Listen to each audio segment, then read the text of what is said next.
Good morning, everyone. Welcome to Economic Times Daily News Analysis and Explanation. So आज है 15 March and day is Tuesday. Cover करेंगे हम economic times को. बाकी अगर आपको ये पीडीएफ चाहिए तो ये आपको टेलीग्राम ग्रुप पे हमारी मिल जाएगी, जिसका लिंक नीचे मैंने दिया हुआ है. उसके अलावा द हिंदू और बिजनेस स्टैंडर्ड, ये 3 पीडीएफ मैं डेली बेसिस पर देता हूँ, तो आप ये डाउनलोड करने के लिए नीचे ज्वाइन कर सकते हैं. उसके अलावा अगर आपको मिंट एनालिसिस पढ़ना होता है या देखना होता है वीडियो, तो उसका एक चैनल है. पूरे यूट्यूब के ऊपर आज की डेट में सिर्फ एक ही चैनल है जो प्रोवाइड करता है, और उसका लिंक नीचे दिया हुआ है, तो आप उसको भी जाके चेकआउट कर सकते हैं. और वो टेक्स्ट एनालिसिस भी प्रोवाइड करते हैं अपने टेलीग्राम ग्रुप के ऊपर, तो आप उसको भी देख सकते हैं. तो अब स्टार्ट करते हैं फर्स्ट न्यूज़ से. आरबीआई टू ले out IT audit terms for Paytm bank. तो अगर आपको पेटीएम पेमेंट्स बैंक के बारे में पता हो, तो ये एक तरीके से पेटीएम वालों का ही बैंक है.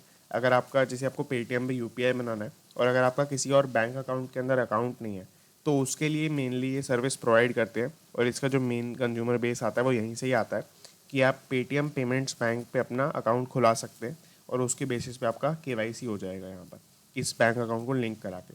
तो इसके ऊपर आपका रेगुलेटरी बैन लगा दिया गया है. इसके ऊपर ये बोला गया है कि इसके टेक्नोलॉजिकली कुछ इसके अंदर फॉल्ट है और ये किसी तरीके से चाइनीज़ कुछ कंपनीज़ को डेटा प्रोवाइड कर रहे हैं. और हालांकि इनके खुद के फाउंडर ने एक स्टेटमेंट दिया जिसके अंदर उन्होंने इस बात को मना किया है, बट हाँ, उससे गवर्नमेंट को इतना ज़्यादा फर्क नहीं पड़ता है. गवर्नमेंट ने ये रेगुलेटरी बैन लगा दिया है कि अब पेमेंट्स बैंक जो इनका, वो नए कस्टमर्स को ऑनबोर्ड नहीं कर सकता. वो पूरी सर्विसेज प्रोवाइड कर सकता है, सब कुछ कर सकता है जो अभी कस्टमर्स हैं उनको, बट वो नए कस्टमर्स को कम से कम ऑनबोर्ड नहीं कर सकता. तो ये रेगुलेटरी बैन इन्होंने लगा दिया है. आरबीआई टू ले आउट आईटी ऑडिट टर्म्स और पेटीएम बैंक. आईटी पहले समझते हैं ऑडिट क्या होता है. ऑडिट बेसिकली मीनिंग होता है चेक करना. तो ऑडिट बहुत बेसिक टर्म्स के अंदर चेक करना होता है. आईटी मतलब होता है इंफॉर्मेशन टेक्नोलॉजी, यानी कि उनकी टेक्नोलॉजी से रिलेटेड कुछ चेकिंग के टर्म्स निकाले जाएंगे. टर्म्स मतलब कि क्या क्या चेकिंग करनी है ये बताएगी गवर्नमेंट. तो ये चीज़ को ध्यान में रखते हुए यहाँ पर इनके फिर जो टर्म्स हैं उनके ऊपर पूरी इन्वेस्टिगेशन होगी और ये जो इनकी टीम है आरबीआई की वही इसको पूरा कंडक्ट करेगी. RBI on Friday barred Paytm payments bank from adding new customers. ये फ्राइडे को ही हो चुका था और मैंने आपको कल भी ये बता दिया था जब फ्राइडे के बाद मैंने लेटेस्ट वीडियो बनाई थी. Banking regulator cited likely gaps in its tech systems. तो यहाँ पर बेसिकली बोला ये गया है कि बैंकिंग रेगुलेटर मतलब आरबीआई ये बोलता है, साइट करता है. साइट करना मतलब होता है रेफरेंस देना. जैसे अगर मैं कोई डेफिनेशन बोलूँ और मैं बोलूँ कि अकॉर्डिंग टू ऑक्सफोर्ड डिक्शनरी, तो मैं उस ऑक्सफोर्ड डिक्शनरी की उस डेफिनेशन को साइट कर रहा हूँ. इस तरीके से साइट कर रहे हैं. Likely gaps in its tech systems. तो यहाँ पर टेक सिस्टम जो भी उनका है उसके अंदर कुछ गैप रह चुके हैं, उसके वजह से ये चीज़ बता रहे हैं. और अगर मैं आपको इससे रिलेटेड एक और बात बताऊँ, तो the Paytm payments bank did not plug the gaps in the system even after repeated relevant references by the RBI. तो आरबीआई ने पहले भी हो सकता है इनको बोला होगा कि कुछ ये जो गैप्स हैं इनको प्लग अप कर लो, यानी कि कवर अप कर लो, पूरे ठीक कर दो इनको बेसिकली. तो वो उन्होंने पहले भी नहीं किया, उसकी वजह से अब इनको सीधा बैन लगाना पड़ा है इनके ऊपर न्यू कस्टमर्स वाला. Now issues related to KYC compliance also flagged. तो यहाँ पर केवाईसी कंप्लायंस के इश्यूज भी हैं. एक तो आपका इशू डेटा से रिलेटेड है, जिसमें वो डेटा का ब्रीच कर रहे हैं, किसी कंपनी चाइनीज़ कंपनीज को दे रहे हैं, जो 4th पॉइंट के अंदर लिखा हुआ है. और दूसरा आपका इशू आता है कि केवाईसी भी कंप्लीट नहीं है पूरी तरीके से जो ऑलरेडी मेंबर्स या कस्टमर्स हैं इनके बैंक पे. A media report has alleged the data sharing with Chinese companies led to RBI action. तो यहाँ पर ये सब का शुरुआत हुआ, एक मीडिया रिपोर्ट आई थी. ये मतलब इतना ज़्यादा रेलिवेंट नहीं है कि किस मीडिया हाउस की थी या कब आई थी, बट उसने क्या अलेज किया था कि ये पेटीएम डेटा शेयरिंग कर रहा है चाइनीज़ कंपनीज़ के साथ. उसकी वजह से आरबीआई ने अपना स्क्रूटिनी करना चालू किया था. एक वर्ड मैंने बोला है स्क्रूटिनी. स्क्रूटिनी का मीनिंग होता है पूरी इन्वेस्टिगेशन प्रॉपर करना, बट इन्वेस्टिगेशन एक पॉजिटिव वर्ड है, स्क्रूटिनी एक नेगेटिव वर्ड है. एक इन्वेस्टिगेशन आप ऐसी करते हो जिसके अंदर आपके माइंड में होता है कि कोई ना कोई स्कैम ज़रूर हुआ है और मुझे वो ढूंढना है. तो ये आपका मोटिव होता है स्क्रूटिनी का. अब आगे देखिए तो independent technology audit of the Paytm payments bank after it band on onboarding new customers. तो ये मैंने आपको पूरा बता दिया है, ये ऑडिट किया जाएगा और इसके टर्म्स जल्द ही आरबीआई रिलीज़ कर देगा. आरबीआई टू लेआउट, यानी कि अभी लेआउट नहीं हुए हैं, टू मतलब फ्यूचर के अंदर होगा. Data flow to companies of Chinese origin, ये इनके ऊपर एलेज किया जा रहा है. और दूसरा जो कंसर्न है वो भी मैंने आपको बता दिया, केवाईसी कंप्लायंस से रिलेटेड. अच्छा, अगर आप में से किसी का पेटीएम पेमेंट्स बैंक पे अकाउंट है तो कोई वरी की ज़रूरत नहीं है, इतना कुछ नहीं होगा. अगर आरबीआई कुछ लगता है तो वो ऑल्टरनेटिव ज़रूर प्रोवाइड कर देगा. और वो तो सिंस आपके बैंक अकाउंट से लिंक होगा तो आप पेटीएम से आप ट्रांसफ़र कर सकते हैं जितना आप अभी अगर आप करना चाहते हैं तो. आगे चले तो excited about India progress, fired up for the opportunity. तो ये बहुत ही मतलब इररेलेवेंट सी न्यूज़ है, ज़्यादा कोई ज़रूरी नहीं है। टेड सरंदोस ये आपके को सीईओ हैं और चीफ कंटेंट ऑफिसर हैं नेटफ्लिक्स में। तो इन्होंने बेसिकली इकोनॉमिक टाइम्स में इसका इंटरव्यू हुआ है इनका। तो इन्होंने ये बहुत सारी टर्म्स बताई हैं, बहुत सारी चीज़ें बताई हैं जिसके अंदर नेटफ्लिक्स इंडिया में कैसे ग्रो करेगा उसके बारे में बताना चाहते हैं। अगर आपको नेटफ्लिक्स का ये नहीं पता तो नेटफ्लिक्स ने बहुत ज़्यादा मार्केटिंग के लिए एक बहुत ही शानदार इनिशिएटिव लिया है जो कि किसी भी स्ट्रीमिंग प्लेटफॉर्म ने नहीं लिया, जिसके अंदर वो इन्फ्लुएंसर्स को, यूट्यूबर्स को ऑन बोर्ड करते हैं और नेटफ्लिक्स इंडिया नाम से एक पूरा चैनल है इनका, तो उसके ऊपर वो प्रमोट करते हैं हर चीज़ को, और पुरानी मूवी से लेकर नए शोज़ सब कुछ वो उस पर प्रमोट करते हैं इन्फ्लुएंसर्स और यूट्यूबर्स की हेल्प से। तो ये काफ़ी बड़ा इनिशिएटिव है जो कि और किसी भी स्ट्रीमिंग प्लेटफॉर्म ने नहीं लिया है। तो ये सब चीज़ें इसके अंदर, ये ऐसे ही कुछ स्ट्रेटजीज़ के बारे में इन्होंने बोला है। Co CEO Ted Sarandos adding that it hasn't been easy for the streaming service to break into any market. ये बहुत ही ईजी है। एंड इसके अंदर ये बोलना चाहते हैं कि इंडिया के अंदर अगर स्पेसिफिकली देखें तो the story telling appetite is so big and legacy, मतलब कि जो यहाँ के ऑलरेडी इस्टेब्लिश्ड प्लेयर्स थे, जैसे अगर मैं आपको एक एग्जांपल दूँ तो स्टार प्लस से ज़्यादा आज की डेट में लोग नेटफ्लिक्स देखते हैं इंडिया के अंदर, जो कि बहुत ही बड़ी बात है यहाँ पर। So we always have dealt with intense competition, ये सब बहुत बेसिक है। And chief content officer of Netflix, ये इनकी टेड सेरेंडोस की बात करें तो ये बहुत बेसिक था, इसके अंदर कुछ समझाने वाली बात नहीं थी क्योंकि सिंस ये एक इंटरव्यू है आपका। अगर आपको पूरा पढ़ना है तो पेज 15 के ऊपर भी मिल सकता है, तो अगर आपके पास टाइम है थोड़ा तो आप पढ़ सकते हैं ज़रूर। Stocks rally for the 5th day in the row. तो मैंने आपको बताया था कि पिछले वीक का परफॉर्मेंस रहा था कि जो मंडे था पिछले वीक का उसको मार्केट फॉल करा था, और उससे पहले भी 2-3 दिन से लगातार फॉल कर रहा था, कभी 3% 4% इतना फॉल कर रहा था। उसके बाद ट्यूसडे से लेकर आपके पूरे फ्राइडे तक, यानी कि ऑलमोस्ट पूरा वीक हो गया, उसके अलावा बढ़ा है आपका स्टॉक मार्केट, किसी दिन 1% से, किसी दिन 0.5% से। तो ये सब थोड़ा परसेंटेज कम था, बट हाँ ऑलरेडी मार्केट बढ़ रहा था। और मंडे को ये जो गेन की सीरीज़ थी वो कंटिन्यू हुई है, क्योंकि आपको पता होगा सैटरडे संडे को मार्केट बंद रहता है। तो मंडे की रिपोर्ट अभी ट्यूसडे को आ रही है, तो मंडे आपका स्टॉक मार्केट अगेन बढ़ा है। तो उसके लिए आप इसको कंटिन्यूएशन में कह सकते हैं कि 5 डेज 5th डे इन अ रो हो चुका है। ट्यूसडे से लेकर फ्राइडे तक 4 डेज हो चुके थे और मंडे को 5th डे है। और निफ्टी और सेंसेक्स की अगर बात करें तो 1.5% वो लिटरली अप है, मतलब ऑलमोस्ट अप है। और Indian equities extended gains to the 5th straight day on Monday. तो ये चीज़ बहुत बेसिक है, मैंने आपको बता दिया है 5th स्ट्रेट डे का क्या यहाँ पे मीनिंग आया है। और हो सकता है कहीं पे 5th सेशन भी लिखा हो किसी और न्यूज़पेपर या किसी और आर्टिकल के अंदर, तो सेशन का मतलब भी सेम ही होता है। पूरे स्टॉक मार्केट के ट्रेडिंग डे को सेशन भी बोल सकते हैं ना। ब्रशिंग असाइड मतलब होता है इसके बावजूद, इसके मतलब कुछ ऐसी चीज़ें हैं जिनसे हो सकता था कि अगर स्टॉक मार्केट गिरता तो हम ये वाले रीज़न दे के हम कह सकते थे कि इनकी वजह से गिरा था, बट यहाँ पर ऐसा नहीं हुआ है। इसके बावजूद भी ये चीज़ें हुई हैं, जिसके अंदर है रशिया यूक्रेन वॉर का पूरा आउटब्रेक आपके ऑलमोस्ट लास्ट वीक के अंदर ही बड़ी बड़ी न्यूज़ में आने लगा है। और उससे पहले हम देखें तो 25 फेब, अगर आपको एक डेट याद रखनी है तो 25 फेब इज़ द डेट जहाँ से इंडिया के अंदर स्टॉक मार्केट के ऊपर, ऑयल प्राइसेस के ऊपर कुछ इम्पैक्ट पड़ना शुरू हुआ था। तो उसके कंटिन्यूशन में हो सकता था मार्केट और गिरता, बट यहाँ पर ऐसा नहीं हुआ है।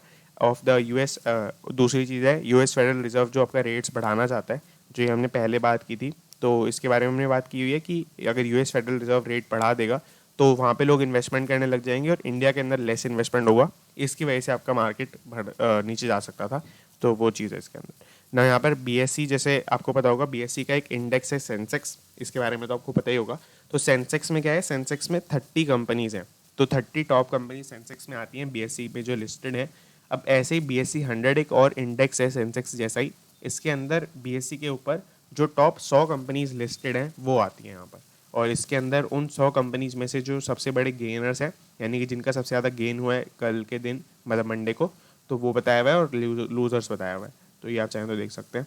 आगे चले तो Feb sees wholesale retail inflation spike, यानी कि बेसिकली होलसेल और रिटेल जो WPI और CPI निकाला जाता है, होलसेल प्राइस इंडेक्स और कंज्यूमर प्राइस इंडेक्स, तो दोनों को ही अगर आप देखेंगे तो दोनों में ही स्पाइक आया है फरवरी मंथ के अंदर। और इसका बहुत बेसिक रीज़न आपका डॉलर का बढ़ना भी था, और आपके यूक्रेन का जो पूरा कॉन्फ्लिक्ट हुआ उसकी वजह से आपका ऑयल का प्राइसेस का बढ़ना, उसकी वजह से भी ये चीज़ हुई। तो ये सभी इसके रीजंस थे। RBI likely to hold off any rate hike, तो यहाँ पर ऑलरेडी इन्फ्लेशन इतना ज़्यादा बढ़ चुका है, बट उसके बावजूद भी आरबीआई अपने रेपो रेट को कम नहीं कर रहे या मतलब जो भी है मेजर्स नहीं ले रहे, बढ़ाना चाहिए एक्चुअली, तो बढ़ा नहीं रहे हैं इसको अपने रेपो रेट को, जिससे क्या इम्पैक्ट पड़ता है मैंने आपको कल भी बताया था। रेपो रेट अगर गवर्नमेंट बढ़ा देती है तो उससे बैंक्स गवर्नमेंट से कम लोन लेंगे, और लोन कम लेंगे उसकी वजह से वो लोन कम दे पाएंगे इकोनॉमी के अंदर, और जो मनी सप्लाई चल रहा है वो कम हो जाएगा। तो वो कम से कम थोड़ा एक अमाउंट ऑफ वहाँ पे डिक्रीज आएगा मनी सप्लाई के अंदर, उसकी वजह से इन्फ्लेशन थोड़ा कंट्रोल हो सकता है। बट उसके बावजूद भी आरबीआई अभी अपने रेट्स को होल्ड करके रखे, अभी नहीं वो बढ़ा रहे हैं इनको। आगे देखें तो India's inflation accelerated in the February, ये हमने देख लिया है। रिटेल इन्फ्लेशन की अगर हम बात करें तो वो रोज टू 6.7% पे वो बढ़ के चला गया है as compared to 6.01% in the month before. तो जनवरी के अंदर 6.01% था, जो कि ऑलरेडी काफ़ी बढ़ा हुआ था दिसंबर मंथ से, और ज़्यादा बढ़ चुका है आपके फरवरी मंथ के अंदर। और मैंने आपको कल एक लिमिट बताई थी 4 ± 2%, इसका मेंशन आगे भी किया हुआ है। तो 4 ± 2% या 2 to 6% की जो लिमिट थी, जो आरबीआई ने बोला है कि इंडिया के अंदर इन्फ्लेशन इतना ही रहेगा, उसको बीट तो इन्होंने लास्ट मंथ ही कर दिया था 6.01% से, बट एक सिग्निफिकेंट बीट इन्होंने यहाँ पर कर दिया है, ऑलमोस्ट 6.1% का यहाँ पर इन्फ्लेशन हो गया है। और ये आप सभी को पता है कि पॉइंट वाली फिगर्स भी इसमें वैल्यूबल रहती हैं, क्योंकि मिलियंस एंड बिलियंस के अंदर इम्पैक्ट पड़ रहा होता है पूरी इकोनॉमी के अंदर। तो ये चीज़ है इसके अंदर। आगे देखें तो अगर होलसेल की बात करेंगे तो inflation based on wholesale price index WPI जो मैंने बताया, harden to 13.11% year on year in February from 12.96% in the month before. तो यहाँ पर आप देख सकते हैं कि पिछले महीने 12.96% था, वो भी बढ़ चुका है 13.11% पर आ चुका है। तो ये चीज़ है यहाँ पर। ऑलमोस्ट क्या होता है कि जो मंथ होता है उसका पूरे इन्फ्लेशन का डेटा 15 डेज़ के बाद आता है नेक्स्ट मंथ में, और जो आपका इंस्टीट्यूट है जो ये आपका पूरा निकालता है, मतलब पूरा कैलकुलेट करके बताता है, वो कंज्यूमर प्राइस इंडेक्स नाम से ही पूरा इंस्टीट्यूट है। या अगर आप गूगल कर सकते हैं तो आप नीचे कमेंट में ज़रूर बताइए कि कौन सा इंडेक्स है या कौन सा मतलब इंस्टीट्यूट है जो ये कैलकुलेट करता है। होलसेल प्राइस इंडेक्स की मैं बात कर रहा हूँ अभी नेक्स्ट उसके अंदर। ना हम आगे चलते हैं नेक्स्ट पेज के ऊपर। तो अभी इसके बाद आपको दिखेगा कि नेक्स्ट पेज मैंने काफ़ी स्क्रॉल डाउन कर लिया, तो यहाँ पर आपको दिखेगा 2 पेज जो बीच में आए हैं सेकंड और थर्ड पेज पे, इसके ऊपर प्योर पॉलिटिक्स का पेज नहीं है, ये एक तरीके से एडवर्टीजमेंट है पूरा। ओकिनावा के अंदर एक बहुत ही अच्छा एक कैंपेन हुआ, मैं आपको दिखाता हूँ इसके अंदर, जिसके अंदर ईवी से रिलेटेड एक पूरा सर्वे पूरा कंडक्ट किया गया, और पूरी उससे रिलेटेड एक रैली सी निकाली गई जिसके अंदर लोग ईवीज राइड कर रहे थे। तो ये एक अवेयरनेस स्प्रेड करने का प्रोग्राम था। इससे रिलेटेड 2 पेजेस हैं, उसके बाद प्योर पॉलिटिक्स से रिलेटेड 3 पेजेस आज हैं, तो तीनों पेज को स्किप करेंगे, और उसके बाद एक पेज पे ऐड है, तो हम इसको इसको हम स्किप करके अब ईडी मार्केट्स पे चलते हैं। तो आगे चलते हैं इसके अंदर, new age companies lose up to 68% market cap. तो बहुत ही बेसिक न्यूज़ है इसके अंदर, ये आपको जल्दी समझ में आ भी जाएगी। इसके अंदर क्या है कि टेक्नोलॉजी बेस्ड जो कंपनीज हैं, जैसे कि आपके पेटीएम है, जोमेटो और नायका, FSN ई कॉमर्स, ये नायका की पेरेंट कंपनी है, और 197 कम्युनिकेशंस ये पेटीएम की पेरेंट कंपनी है। ये अगर आपने नोटिस किया हो तो फर्स्ट न्यूज़ के अंदर भी मेंशन था। पीबी फिनटेक आपकी पॉलिसी बाजार की पेरेंट कंपनी है, और अगर आपको पैसा बाजार पता हो तो पैसा बाजार की भी यही पेरेंट कंपनी है, दोनों की इसके अंदर है। कार्ट्रेड टेक तो काफ़ी फेमस, उसके अपने नाम से ही इसके अंदर। तो ये आपकी मेजर कंपनीज हैं टेक की जो इनकी बात की जा रही है। अब इनमें क्या है कि इनकी जो वैल्यूएशन थी जब ये अपना IPO प्राइस आया था, उसके टाइम पे जब IPO का बूम चल रहा था, स्टॉक मार्केट में बूम चल रहा था, तो ये बहुत ज़्यादा शूट अप कर गए, बहुत अपने प्राइसेस के ऊपर टच करके बहुत ऊपर इनका गेन आ गया। तो उसके बाद जो इनका हाई बना उससे कंपेयर किया जा रहा है। मतलब बेसिकली क्या है कि जैसे आपको यहाँ पे एक वर्ड दिखेगा, percentage change from 52 week high, 52W दिखेगा। 52W का मीनिंग है 52 वीक, एंड हाई तो हाई होता है। तो 52 वीक हाई का क्या मीनिंग होता है, मैंने आपको थोड़ा पहले बताया हुआ है। इसका मीनिंग होता है कि 52 वीक मतलब 1 साल होता है। तो पिछले 1 साल के अंदर सबसे हाई पॉइंट स्टॉक ने पूरा टच किया है, जितने प्राइस पर वो ट्रेड हो रहा था सबसे हाईएस्ट प्राइस पर, तो उससे कंपेयर करके निकाला जाता है कि आज की रेट में जो प्राइस चल रहा है वो कितना कम है या कितना ज़्यादा है, इस तरीके से। तो उसके बेसिस पे यहाँ पर इन्होंने बोला है कि अगर हम इसको देखें तो यहाँ पर 68% वैल्यू इनकी ख़त्म हो चुकी है, जितनी इनकी अपने हाईएस्ट ट्रेडेड प्राइस पर थी पिछले 52 वीक्स के अंदर। तो अगर हम पेटीएम की बात करें तो पेटीएम का तो IPO बहुत ही अनसक्सेसफुल टाइप रहा था, उन्होंने तो अपने IPO प्राइस को एक बार भी बीट नहीं किया है, तो उससे नीचे आ चुका है, काफ़ी ज़्यादा नीचे आ चुका है अभी। क्योंकि अभी मैं आपको एक बार चार्ट दिखाता हूँ, ये जो चार्ट है ये आपके 197 कम्युनिकेशंस का है। तो ये आपका दिखेगा आपको यहाँ पर ये जो प्राइस दिख रहा है, इसके बाद ये फ्राइडे की ओपनिंग पे था, सॉरी फ्राइडे की क्लोजिंग पर था। तो फ्राइडे की क्लोजिंग के बाद मंडे की ओपनिंग सीधा इतना नीचे हुई थी, ये ऑलमोस्ट आपके 100 लेवल्स नीचे हुई थी। तो ये आपको दिखेगा, ये बहुत ज़्यादा इम्पैक्ट पड़ गया अभी शॉर्ट टर्म के लिए। और ये आपकी अगेन उसी न्यूज़ से रिलेटेड है जो हमने पेटीएम से रिलेटेड देखी। और ज़्यादा आपके मार्केट नीचे ही परफॉर्म कर रहा है। और अगर आप कोई भी इसमें 1 डे सिलेक्ट कर लें, 1 month, 6 month, year to date, सब में ये नेगेटिव ही परफॉर्म कर रहा है। तो पेटीएम का आईपीओ काफ़ी अनसक्सेसफुल रहा है यहाँ पर। तो ये चीज़ है इसके अंदर। अब लास्ट ट्रेडेड प्राइस इसका 674 रहा, जो मैंने आपको दिखाया भी था। जोमेटो का आपका 76 पे का प्राइस खुला था और 79 पे अभी चल रहा है। और अगर हम परसेंटेज देखें अपने 52 वीक हाई से, तो ये भी बहुत ज़्यादा नीचे आ चुका है। अगर आपको पता हो तो 76 पे जो आपका जोमेटो का आईपीओ था, वो ऑलमोस्ट शायद 110 समथिंग पे आपका ओपन हुआ था आईपीओ के बाद, लिस्टिंग जब हुई थी। तो उससे काफ़ी ज़्यादा एक 50% का लगभग फॉल देखने को मिला है। उसके बाद इसी तरीके से नायका वगैरह इन सब का भी आप देख सकते हैं, डेटा आपके सामने है। और इसी तरीके से कंपेयर करके पूरा बता रखा है कि कितनी कितनी पूरी कंपनी की वैल्यू ही ख़त्म हो गई अगर हम हाईएस्ट ट्रेडेड प्राइस से इसको कंपेयर करते हैं। तो ये ऑब्वियस बात है, होना ही था, क्योंकि इनकी वैल्यूएशंस बहुत ज़्यादा थी। इसका एक ही मात्र रीज़न है, हाईएस्ट वैल्यूएशन या हायर वैल्यूएशंस, जितनी इनकी वैल्यू है असल में उससे ज़्यादा इनका प्राइस हो चुका था एक टाइम पर। तो ये चीज़ थी इसके अंदर। इससे रिलेटेड बहुत सारी मार्केट की पॉजिटिव थ्योरीज भी है। इसमें आपकी मार्केट की एक बहुत बड़ी थ्योरी है कि मार्केट इवेंचुअली आपके अच्छे प्राइस पर या सही प्राइस पर ले आएगा हर सिक्योरिटी को। ये कितना एक मतलब काफ़ी ब्यूटीफुल बोला जाता है इस सिस्टम को, कि कोई भी बैठा नहीं है, कि कोई भी ऐसे रेगुलेट नहीं कर रहा है, बट उसके बावजूद भी जो चीज़ ज़्यादा वैल्यू हो जाती है, वो अपने आप भी उसकी वैल्यू कम भी हो जाती है खुद से। तो ये काफ़ी इसके रिलेटेड थ्योरीज भी आती हैं अगर आपको कभी पढ़ना हो। तो आगे चले तो maturing forwards contracts may have buoyed forex kitty despite fall in rupees. अब इसके अंदर बेसिकली थोड़ा काफ़ी ज़्यादा फैंसी बना के ये हेडलाइन लिखी हुई है, इसको मैं थोड़ा सा सिंप्लीफाई करता हूँ। ये मैच्योरिंग फॉरवर्ड्स आप एक बारी के लिए छोड़ सकते हैं। इसके अंदर मैं आपको पहले इसको अगर आप थोड़ा भूल गए हैं तो मैं आपको बैकग्राउंड बताता हूँ। बैकग्राउंड में हुआ क्या था कि आपका रुपीज़ बहुत ज़्यादा गिरने लग गया था। जो रुपी की वैल्यू थी वो बहुत ज़्यादा डी वैल्यू हो गई थी। और रुपी की वैल्यू गिरने का मतलब मैंने अगेन आपको बताया हुआ है, अगर $1 की वैल्यू 70 रुपीज़ है, वहाँ से $1 की वैल्यू 75 रुपीज़ पर हो जाती है, तो आपको हो सकता है लग रहा हो कि आपकी रुपये की वैल्यू बढ़ रही है, बट यहाँ पर रुपये की वैल्यू एक्चुअली में कम हो रही है। क्योंकि अगर आप पहले आप 70 रुपीज़ सिर्फ देकर $1 खरीद सकते थे, अब 75 रुपीज़ देने पड़ रहे हैं आपको एक वही सेम डॉलर खरीदने के लिए।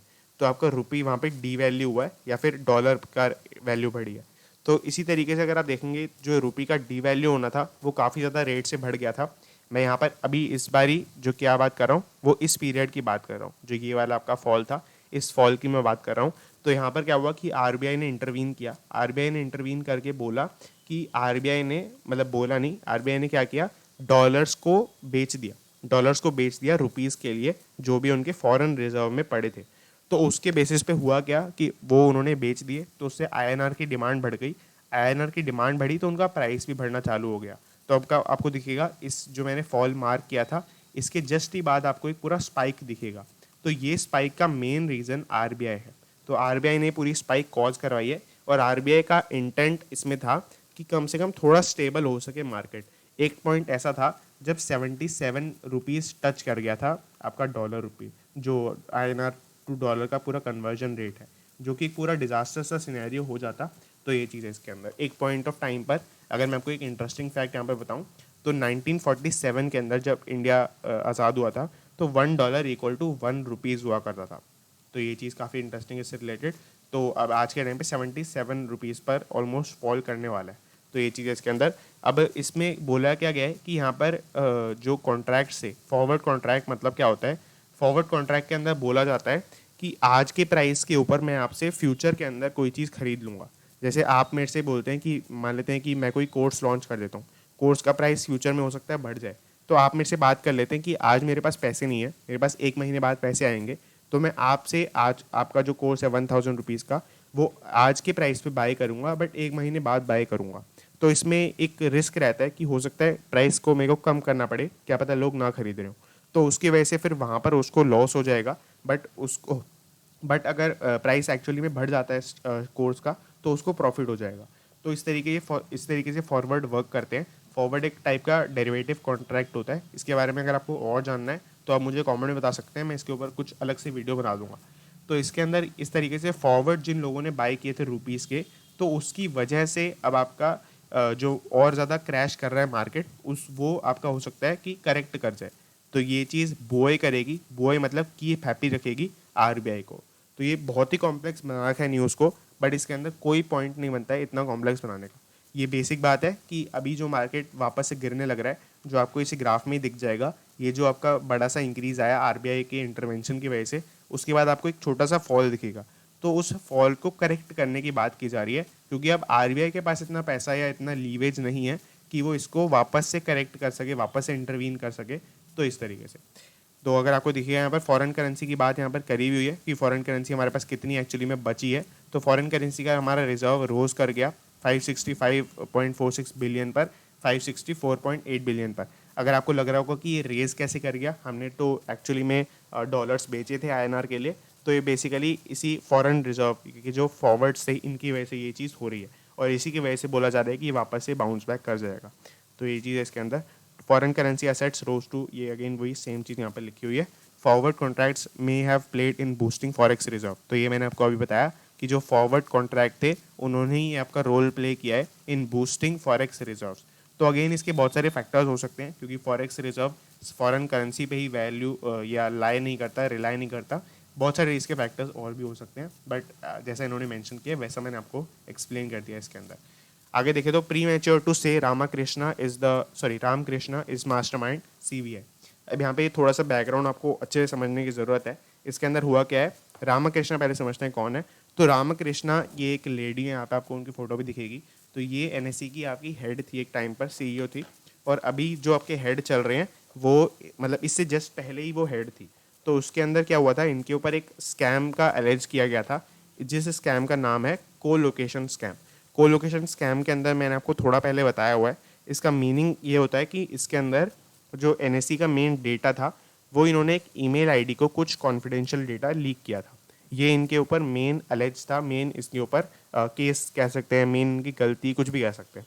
तो ये था इसके अंदर। अब यहाँ पे हुआ क्या है कि इनके साथ एक और काम करते थे पूरी कंपनी एनएसई के अंदर, आनंद सुब्रमण्यम। तो आनंद सुब्रमण्यम वो पर्सन है जिनकी ईमेल आईडी के साथ, अभी ये कंफर्म नहीं हुआ है कि उनकी ही वो ईमेल आईडी है, ऑब्वियसली नाम चेंज है, नाम वो नहीं रहेगा, नाम कुछ चेंज है, और जो डिटेल्स हैं वो भी चेंज है, जो अंदर वो फ़ोन नंबर वगैरह होता है वो सब चीज़ें।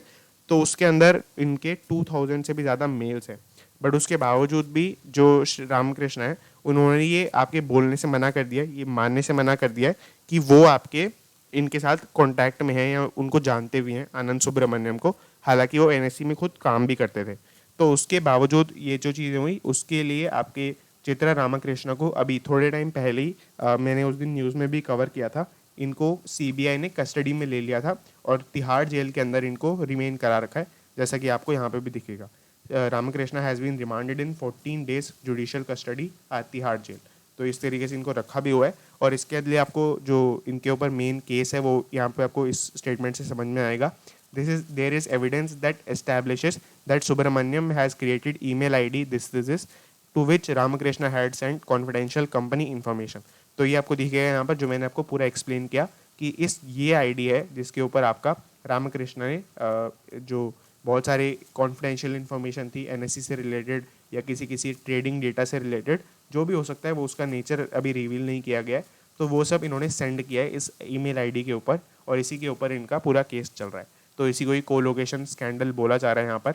आगे देखें तो यहाँ रामकृष्णा हैज स्टॉप्ड कोऑपरेटिंग। अगर हम सीबीआई के जो कुछ मतलब एक पॉलिटिकल भी हो सकता है ये नेचर के अंदर, बट जो सीबीआई के ऑफिसर्स कह रहे हैं अगर हम उसको देखें तो रामकृष्णा हैज स्टॉप्ड कोऑपरेटिंग, उन्होंने कोऑपरेट करना बंद कर दिया है, मतलब वो ढंग से आंसर नहीं करते हैं क्वेश्चंस का, वो सब चीज़ें जो अपने हो सकता है किसी क्रिमिनल मूवी वगैरह में ऐसा कुछ देखा ही हो। And is giving evasive replies to all the questions, ये मैंने आपको बोल दिया। Ramakrishna has filed for bail, तो इन्होंने बेल के लिए भी फाइल कर दिया। आगे देखें तो सीबीआई ऑन मंडे, मतलब इस सब होने के बावजूद, इतना सब आपके एविडेंस वगैरह होने के बावजूद भी सीबीआई खुद ये बात बोल रहा है, आपको हेडलाइन के अंदर भी दिखेगा, प्रीमेच्योर टू से रामकृष्णा इज द मास्टरमाइंड। तो सीबीआई ने खुद ये बोला है कि मंडे को मतलब मंडे की स्टेटमेंट है, कल की स्टेटमेंट है कि चित्रा रामकृष्णा जो है फॉर्मर सीईओ ऑफ एनएससी, हो सकता है कि ये इसके पीछे मास्टरमाइंड ना हो, और ये आपके लिए प्रीमेच्योर है कहना किसी के लिए भी अभी के लिए कि ये मास्टरमाइंड थी।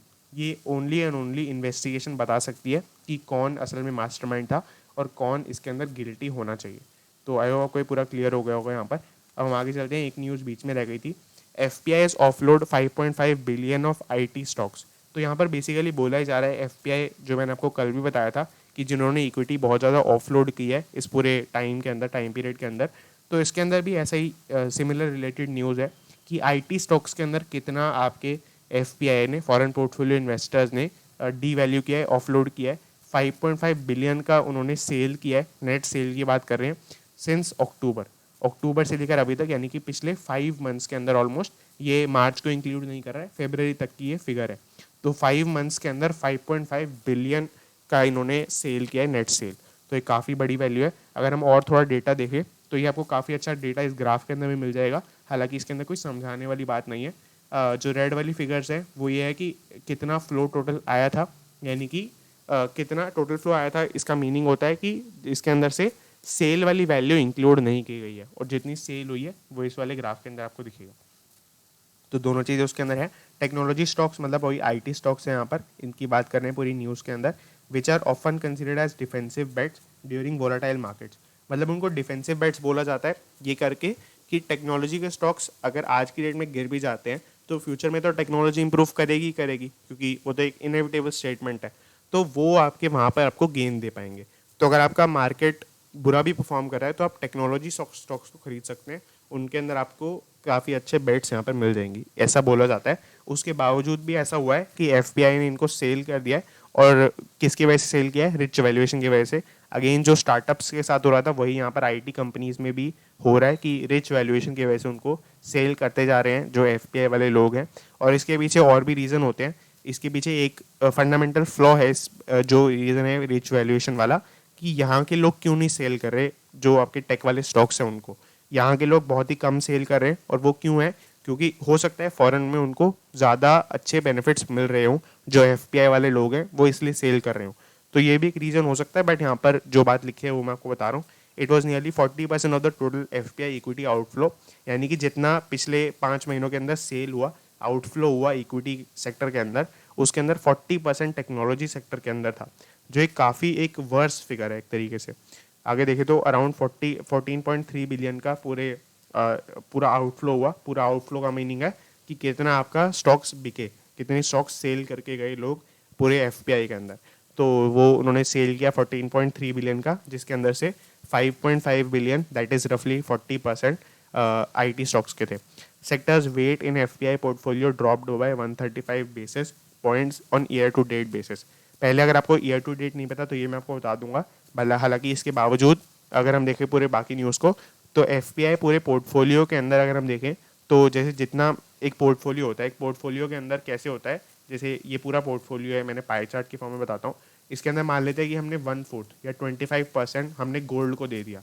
हम ऐसा कर सकते हैं 25% हमने रियल एस्टेट को दे दिया, 25% मान लेते हैं हमने एक ही कंपनी के अंदर इन्वेस्ट कर दिया, मान लेते रिलायंस के अंदर इन्वेस्टमेंट कर दिया। तो इस तरीके से जो पूरा पोर्टफोलियो बढ़ता है, इसकी बात कर रहे हैं FPI का। इसके अंदर अगर हम देखें तो जो आपके टेक्नोलॉजी स्टॉक था, टेक्नोलॉजी स्टॉक की बात करें तो उनकी वेटेज 135 बेसिस पॉइंट से कम हो गई। 135 बेसिस पॉइंट का मीनिंग होता है 1.35%। इसका लॉजिक मैंने आपको काफ़ी बार तो मल्टीपल टाइम्स बता दिया है। तो ये चीज़ इसके अंदर। अब ईयर टू डेट समझते हैं। ईयर टू डेट का मीनिंग होता है आपका कि पिछले एक साल में, पिछले फिस्कल ईयर जब स्टार्ट हुआ था उससे लेकर अभी तक। ये आपको इन्वेस्टोपीडिया को मैं साइट कर रहा हूँ, आपको साइट का हो सकता है मीनिंग यहाँ पे समझ में आ गया होगा जो मैंने आपको पहले बताया था। तो ईयर टू डेट का मीनिंग होता है कि पिछले आपके 1 अप्रैल से लेकर अभी तक कितना क्या चल रहा है आज की डेट में। तो वो चीज़ इसके अंदर। आगे देखिए तो global technology indices such as NASDAQ 100 and Hang Seng IT have so far lost 20 to 33% on year to date basis. तो ये मैं आपको दिखा भी देता हूँ कि, तो सॉरी यहाँ पर ये मैंने अभी शो नहीं कर रखा। NASDAQ 100 का इंडेक्स क्या होता है ये मैं आपको दिखाना चाहता था मेनली, ये मैं आपको वैसे ही बता देता हूँ। तो NASDAQ 100 का मेनली इंडेक्स का मीनिंग होता है, NASDAQ एक वहाँ का अमेरिका का बहुत बड़ा स्टॉक एक्सचेंज है, जैसे कि यहाँ पे NSE और BSE हैं। इसके ऊपर जो टॉप 100 IT स्टॉक्स हैं, टेक कंपनी के स्टॉक्स हैं, उनका ये पूरा इंडेक्स है। तो इसके अंदर अगर हम बात करें तो इसने भी आपका 20% फॉल कर दिया है। 20% टू 33% जो लिखा हुआ है वो 20% नैस्डैक के लिए और 33% हैंगसेंग आईटी के लिए। अगर आप चाहें तो देख भी सकते हैं, आपको बस नैस्डैक 100 प्राइस लिखना है गूगल पे, उसके ऊपर बहुत सारा एक चार्ट आ जाएगा, उसमें से आपको ईयर टू डेट सिलेक्ट कर लेना है। अगर आप 2 मिनट वेट करेंगे तो मैं आपको यहीं पे दिखा देता हूँ।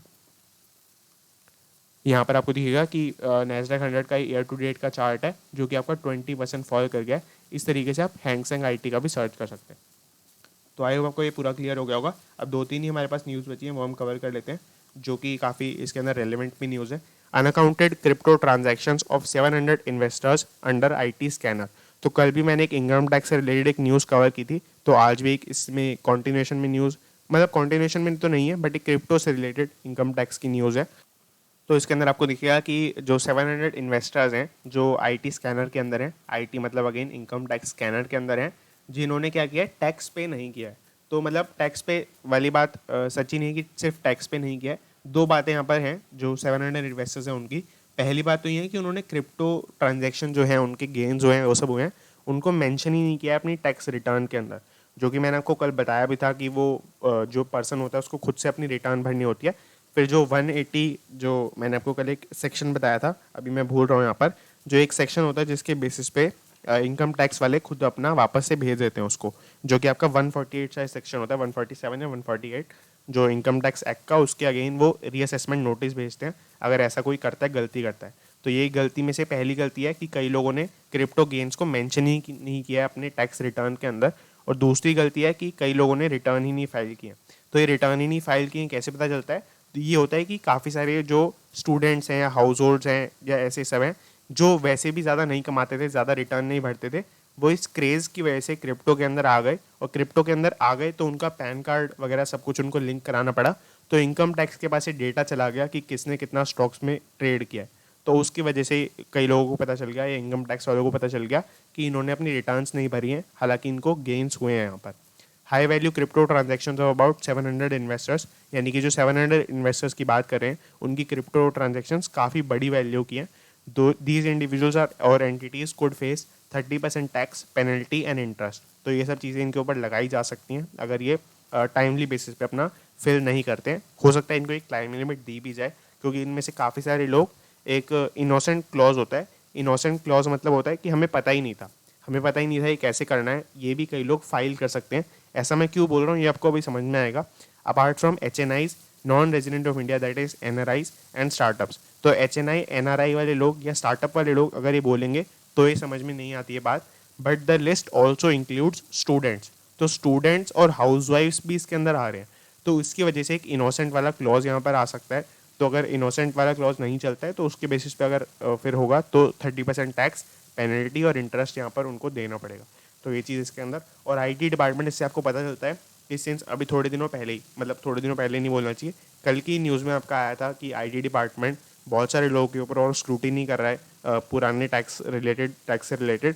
तो उसके ऊपर और भी ज़्यादा ये एक और काम इनका एक रोल आउट हो चुका है। तो काफ़ी ज़्यादा आईटी डिपार्टमेंट एफिशिएंटली काम कर पा रहा है अपनी नई मशीनरी की वजह से। तो ये यहाँ पर एविडेंट है बात। आगे चलिए, तो बहुत छोटी सी न्यूज़ है, कोल शॉर्टेज से रिलेटेड न्यूज़ है। इंडियन रेलवेज़ के अंदर जो आप सभी को पता है कोल की रिक्वायरमेंट होती है, तो अभी बहुत ज़्यादा शॉर्टेज हो गई है कोल, और रेलवेज रन आउट हो चुकी हैं। अगर आपको दिखाएं तो यहाँ पर coal stocks are at 39% of normative level. तो नॉर्मल से 39% लेवल पर वो फॉल कर गया है जितना इनके पास कोल का स्टॉक पड़ा हुआ था। 81 प्लांट्स आके क्रिटिकल स्टॉक्स की कंडीशन के अंदर आ गए हैं, यानी कि उनके पास बहुत ही कम स्टॉक्स ऑफ कोल पड़ा हुआ है। आगे देखें तो government expects a touch and go situation in terms of availability of coal. तो गवर्नमेंट एक्सपेक्ट करती है कि ये टच एंड गो सिचुएशन है। टच एंड गो मतलब होता है कि ज़्यादा इफेक्ट नहीं करेगी, शॉर्ट टर्म सिनेरियो के अंदर ये वापस से करेक्ट हो जाएगा। तो इसका कोई एविडेंट प्रूफ नहीं है कि कैसे हो पाएगा, बट हाँ यहाँ पर ये गवर्नमेंट ने स्टेटमेंट दिया। अगर हम देखें तो यहाँ पर एक मीटिंग हुई थी कैबिनेट सेक्रेटरी के साथ, जो कि राजीव गौबा है, ये भी आपको नाम याद होना चाहिए। तो राजीव गौबा आपके कैबिनेट सेक्रेटरी, उन्होंने आपकी इंडियन रेलवे के साथ पूरी एक मीटिंग कंडक्ट की थी। उसके अंदर इंडियन रेलवेज ने एडमिट किया कि it has no spare capacity. मतलब उन्होंने खुद बात एडमिट कर लिया कि उनके पास कोई स्पेयर कैपेसिटी इसके पास किसी भी फॉर्म के अंदर नहीं पड़ी है। यही जो कोल 39% बचा हुआ है, इतना ही कोल बचा हुआ है उनके पास। तो इसके बाद हो सकता है कि कोल के प्राइसेस में भी इंक्रीज आपको देखने को मिले अगर आप कमोडिटी मार्केट के अंदर ट्रेड करते हैं। अब मैंने क्योंकि सिंस ये न्यूज़ थोड़ी हाईलाइट कर रखी थी तो कमोडिटी मार्केट के बारे में आपको एक एडिशनल इन्फॉर्मेशन दे देता हूँ। तो कमोडिटी मार्केट के अंदर आपका कैसे कितनी टाइम पे ट्रेडिंग होती है तो ये समझना काफ़ी ज़रूरी है, काफ़ी एक इंटरेस्टिंग सी भी बात है। इसके अंदर आपको दिखेगा इंटरनेशनली रेफरेंसेबल नॉन एग्री सॉरी तो यहाँ पर नॉन एग्री जो कमोडिटीज़ होती हैं इंडियन मार्केट के अंदर, जैसे कि आपके गोल्ड, सिल्वर, ये सब चीज़ें हो गई, तो ये आपको दिखेगा ये आपके 9 AM से लेकर 11:55 AM तक ट्रेड करती रहती हैं पूरे दिन में। और ये 11:55 फिगर भी काफ़ी अच्छी है, ये मतलब काफ़ी इंटरेस्टिंग है। ये कभी कभी समर के अंदर 11:30 पे भी कर देते हैं ये लोग। तो ये चीज़ इसके अंदर कॉटन, CPO और कपास, ये 3 ऐसी कमोडिटीज़ हैं जो कि सुबह 9 बजे से लेकर रात के 9 बजे तक ट्रेड करती हैं। और ऑल अदर कमोडिटीज़, बाकी सारी कमोडिटीज़ 9 AM से लेकर 5 PM तक कमोडिटी मार्केट MCX और NCDX में ट्रेड करती हैं। तो ये चीज़ है इसके अंदर। और मैं आपको बता दूं कि ये आपके वीकडेज़ पे ही होता है, सैटरडे संडे को ये वाली मार्केट भी बंद रहती है। तो आई होप को पूरा क्लियर हो गया होगा। अगर आपको कोई भी डाउट है तो आप कमेंट कर सकते हैं, और अगर आपको वही अगेन मिंट का एनालिसिस देखना है तो आप उस चैनल पे जा सकते हैं, और टेलीग्राम ग्रुप भी उनका ज्वाइन कर सकते हैं, वो भी आपको काफ़ी बेनिफिट देगा यहाँ पर। तो that's it and thanks for watching. अगर आपको एक सजेशन और मैं लेना चाहता हूँ यहाँ पर आपसे, कि अगर आपको चाहिए कि ये सेशन लाइव स्ट्रीम में हो, सेम सेशन पूरा लाइव स्ट्रीम हो रहा हो शुरू में, और आपके मैं कमेंट्स वगैरह भी पढ़ पाऊँ, तो वो सब चीज़ें तो आप मुझे कमेंट में बता सकते हैं। मेरे पास पूरा इंफ्रास्ट्रक्चर है कि मैं इसको यहाँ से सीधा स्ट्रीमिंग कर सकता हूँ। अगर आपको यहाँ पे दिख रहा हो स्टार्ट स्ट्रीमिंग का बटन, तो मैं अभी भी लाइव जा सकता हूँ यहाँ पर। तो बाकी दैट्स इट, एंड ये आप चीज़ ज़रूर से कमेंट करना, और बाकी that's it, thanks for watching.